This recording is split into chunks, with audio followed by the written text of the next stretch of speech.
Hey everybody, Tim and Miranda here for today's review of Doctor Who, Story 217, The Lodger. James Corden!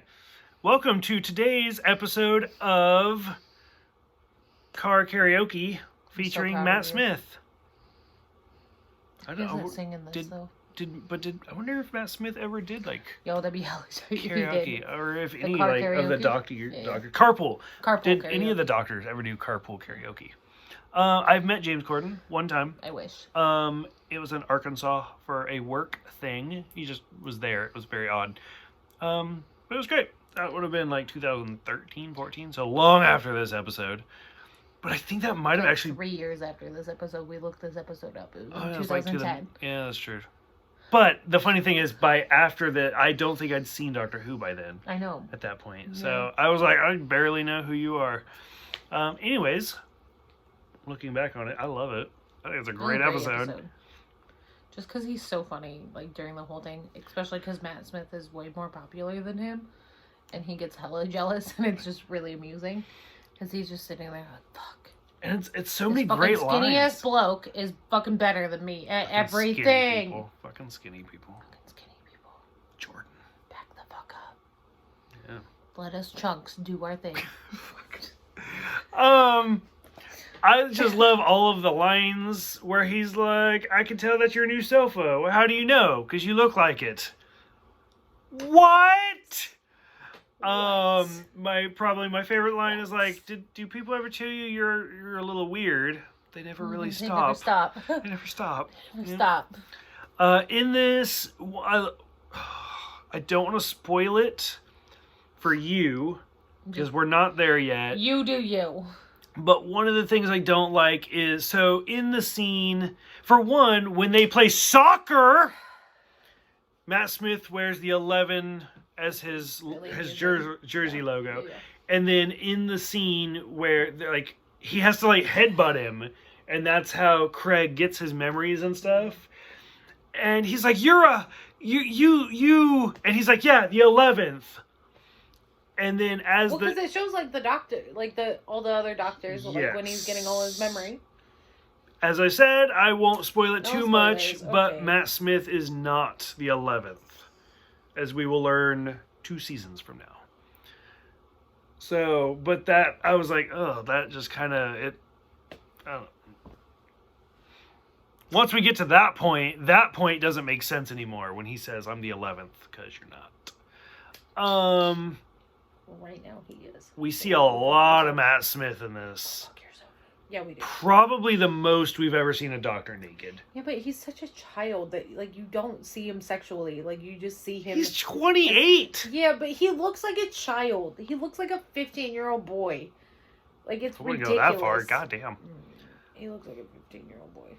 Because he's skinny especially and white. When he's half naked, you're 15-year-old boy. He has chest hair. He's good. He does not. Yes, he does. He does not. There's that chest is hair. All smooth. Nice try. I looked. Thank you. That's why I said 15-year-old boy. Right there. Go rewatch it now. Thanks. We're done with this. Jailbait. No. Bye. He's literally older than you are too. That's what I don't care. I'm stuck on. Wow. That's all I got. The whole thing.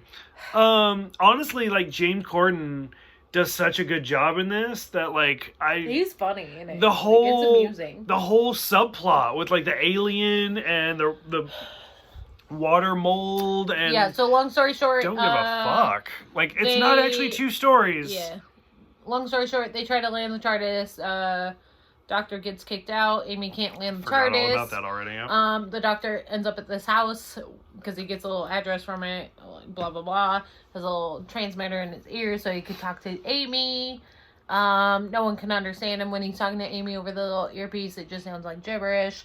There's an alien in the top floor, which is not really there. It's just another TARDIS. Which could have been really fucking creepy. It could have. Because, if you go back to the first episode with Matt Smith, it is kind of creepy, where he's like, how many rooms do you have on your floor? And she's like, 5. And he's like, you got 6. You got 6, yeah. And she's like, what? He's like, count them. 1, 2, 3, 4, 5. Out of sight. If you 6. just look and briefly it's in your so creepy. it's there. it is really well done in a creepy sort of way. I feel like this one's creepy too because it just lures people in by being a helpless whatever. Now, see, that's saying, "Hey, help me, help me." That's where I'm going to disagree. Fucking stairs. I think it could have been creepy, but literally, as much as I love James Corden, he steals it. Because it like if it was not James Corden, if it was somebody else and it was like Hugh Laurie or something, and it was flat. You just go with Hugh Laurie. like House Hugh Laurie. Yeah, no, we know. And it was if he was just flat and it wasn't funny and it wasn't anything like that and it wasn't like you skinny son of a bitch. But I feel like when he hears the thud and goes up the stairs and knocks on the door and is like, "Hey, are you okay?" "Yeah, I don't need help from you." It's just like you actually, it's like a third of the face. Like you can't see an eye. You just see the hair and like an ear. And it's just kind of creepy because he's like, agree. "I don't need help from you," and just shuts the door. I agree that like it was there, but I feel like it was just short of like what it could have been. Yo, if a little girl was asking for help. I swear to God, the little girl's voice is the same as the empty child. Are you my mummy? I need help. Help me, mummy. Yeah, for sure. So. But. That's fine. I don't know. I do agree. Like, I think it had some really great creepy moments, but it was like, it just didn't quite hit where it could. But that's me that loves horror. I don't. And you, who's like scared, and you're like, nope, too much. Suds. I'm like, no. Yep, thanks. see. Sorry that you need help. Let me call a paramedic. You can just die up there. Have fun. Bye. But, like, towards the end of this episode, like, I feel like the whole episode was actually pretty good, except the end, where... what is her name? Sophie. Where he's like, "Oh, I love Sophie, blah, blah, blah. Oh, yeah. I don't want to leave this place." And she's like, "Oh, I love you too." Bro, why? Why are we doing this? It was cute. Was it, though? So, I guess it's a spoiler. It's kind of a spoiler. It's been out for 10 years. But if we didn't know the future, we just watched this episode for the very first time ever, would you want to see Craig again? Oh, yeah. Yeah, for sure. Like companion or like... companion. I wish he was a companion, yes. Okay. No, after I first watched this episode, like, that's 100% what I thought. Okay. I was like, oh, yo, he's gonna go with the doctor. Like, he's gonna be a companion for a bit. And then he wasn't, and I was really disappointed. Okay. So... Like I said, it's a little bit of a spoiler because we do know where his storyline goes. Just a bit. But, like I said, even when I first watched this episode, like, I did think that, like, he should have been a companion.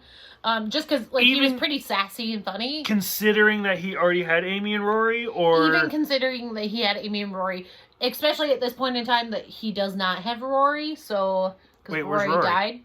Remember? What? I hate you. Or is it more like a Donna thing where we first meet him in this, and then like after he gets rid of whoever he has, ooh, I feel like that would have then he could come back. I feel like that would have worked. Well. And it would have been even better just to see James Corden in a wedding dress. Oh my god! Like a Runaway Bride reference. Doing it though, I could see it happening. Like, and just like him just walk. Why is there a giant spider alien? Yes, it would have been great. Why are we not showrunners? Like the whole like when the doctor like headbutts him and like shows him all this shit and stuff like that like ups it for me because I'm like, so you are legit showing him all this fucking shit that's happened and telling him about your whole life and all the other doctors and shit.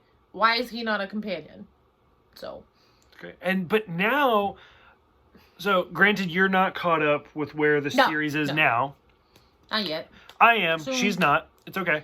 Soonish. Would you, knowing where James Corden is now in his career, do you think it'd be weird to have him come back? Or would you still be like, fuck it, where is he at now? No, fuck it, do it.